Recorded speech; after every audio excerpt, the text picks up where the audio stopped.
Welcome everyone to this, the first in a mini-series of creative writing support. I'm going to be using a picture in this presentation, which you will be able to see on the presentation, but you can also access on the website once upon a picture. The image itself is called The Summoner. This is a really great website for finding lots and lots of different images which help you come up with ideas for creative writing. So the plan is that today we're going to be looking at the idea of basic plot and structure for our story, and then following that we'll look at vocabulary, then sentences and paragraphs, similes, metaphors, personification, and then maybe at the end I will share my own story with you to have a go at critiquing. So this is the picture that I chose. I actually think it's a really cool picture. I think it's really atmospheric, and I quite fancied the idea of doing a story from it. However, it is really quite difficult to start with a picture and end up with a story. And I think actually this stage in the process is possibly the hardest of them all. The process of actually coming up with a plan for what you're going to write. Because it's a short story, whatever we do, it has to be really concise. It has to be really short. Because if we create something that's too complicated, we're going to end up focusing on the plot too much and not giving ourselves a chance to develop a sense of characters, setting, and those sorts of things. So I'm going to work in a slightly reverse order, in the sense I'm going to think about what's important to me in this picture. What would I like to focus on? And then hopefully from that point I'm going to start to get together an idea for my story. So the thing that strikes me straight away about this is size. We have a tiny little figure at the edge of a huge cliff, and yet towering over that tiny little figure is an even bigger dark shadow in a human shape, so some sort of giant figure. And that seems to me to be a central element to this story, to this image that I want to work with.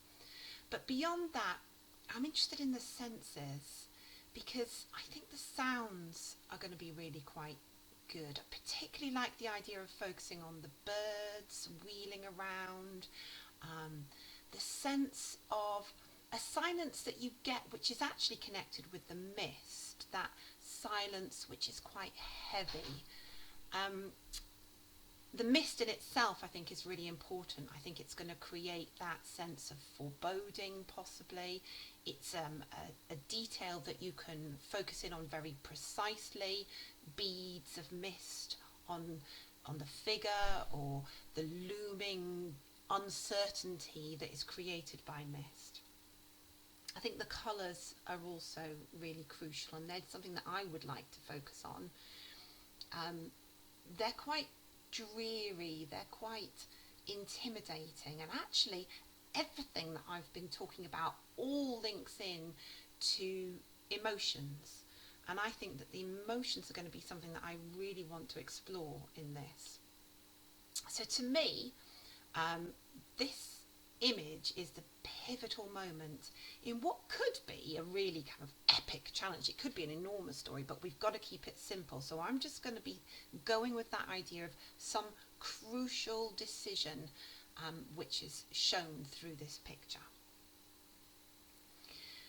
So just talking through it like that, hopefully you'll have started to think for yourself, well actually maybe that bit's important to me, or I'm interested in that element, and it might not be the exact same things as I am. For example, the story, the picture is called The Summoner, and straight away I wonder, well, who is the summoner? And to me it's definitely the girl, the small figure rather than the gigantic figure. But for you it might be the other way round. So I'm just going to zoom in on that small figure. So there she is. Is she a girl? Is she a woman? She's quite tall and thin, but I'm feeling like she's quite young, maybe just on the cusp of adulthood. But to me, she's the central character. She's the protagonist. I don't think that the giant is the important part in my story. I think actually, as I'm kind of looking at the difference between the giant and the girl, I feel like the girl is the centre and the giant is only going to make an appearance at the end of my story. So to me, she is the summoner, and the story is going to revolve around her. So my next stage, having made that decision, is, well, I need to understand her character, her motivations, what's going on. So I'm looking at her. She's alone and she's really, really isolated. And to me, that size, the fact that she's so small in this huge landscape, is a physical thing, but I think it's also an emotional thing. To me, she feels small and insignificant, and I think she's got this huge burden of responsibility on her shoulders, and that kind of fits in with her being so little and so insignificant, that idea of a massive burden. And that actually then presents an opportunity in terms of a story and how I might develop a story. Because if she's got this burden of responsibility, what is it? Now, because this is all about putting together a plot, coming up with ideas, I've also got to be thinking about structure and how I'm going to organise that story. And the moment I thought, okay, she's got this burden of responsibility, I straight away then thought, okay, this is an opportunity in structural terms for a flashback. We need to be thinking about putting in features like flashbacks that create a bit more excitement in our plot structure. So, why is she there on a cliff edge summoning something? I was thinking maybe she's actually a representative of a group of people, a town, or even a country, a whole land, and there is a threat. Now, because it's only a short story, I'm probably going to have to stick with that threat being fairly unknown, fairly enigmatic. She, however, we know is the summoner, so she's been given, or has, this gift, this power to summon. So maybe she's been sent out to summon help, to get help, and that's what this particular scene is all about. So what you can see I'm doing here, what I'm talking you through, is the idea of building up a sense of a story from the little bits and pieces that you're picking up from the image.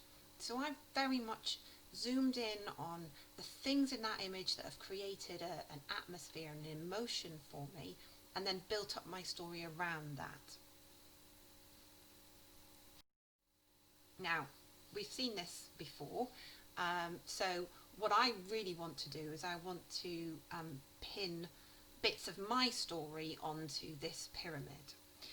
So obviously, starting with that exposition, that background information, well, here I'm obviously introducing my character. So I've got my girl and she's alone on the cliff. Now, I'm just going to bring this in here. I think I'm going to mention her eyes, and I'll explain why I've just done that little aside of her eyes for later on.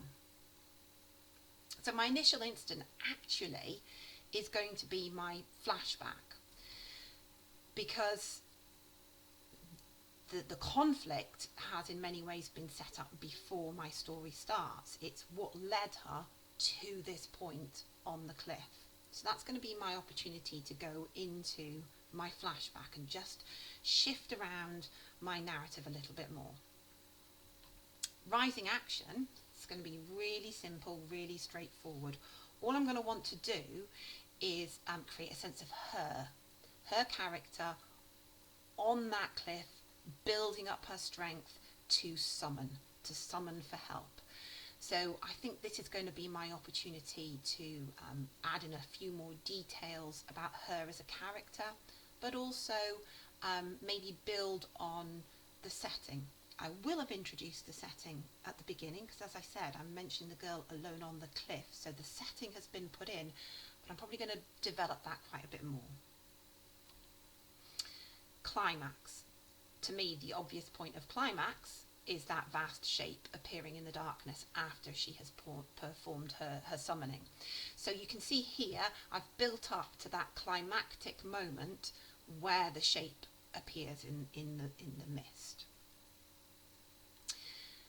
My falling action and my denouement are going to really be working together because it's going to shift very, very quickly from the vast shape appearing. I think I'm going to go straight into just her looking into those huge eyes and wondering actually whether she's done the right thing or if she's done something terrible and potentially brought on the end of everything.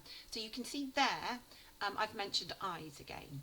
So what I've done is I've created a link between my beginning, potentially, because I'm thinking I'm going to bring in her eyes at the beginning, and the eyes at the end, but not hers this time, the eyes of the shape. But it creates a circle between the beginning and the end, which is another quite nice structural feature alongside that flashback. So that's me, got together a very basic idea of what I want to write about, but I've got that sense of the whole atmosphere behind it, which I will build on in my next sessions. So what I'd like you to do is I'd like you to go away with that picture, and I'd like you to go through the exact same process that I've gone through and get to a point where you have come up with a simple story. I've absolutely no doubt that you will come up with something much more exciting than mine. I think I've possibly cheated a little bit by just sort of going, let's just create that moment. Maybe you can come up with something that explains things a little bit more, but remember, keep it simple. It is, if you make it too complicated, then you will end up with a story which is far too much plot and not enough opportunity to show your writing skills. Okay, over to you.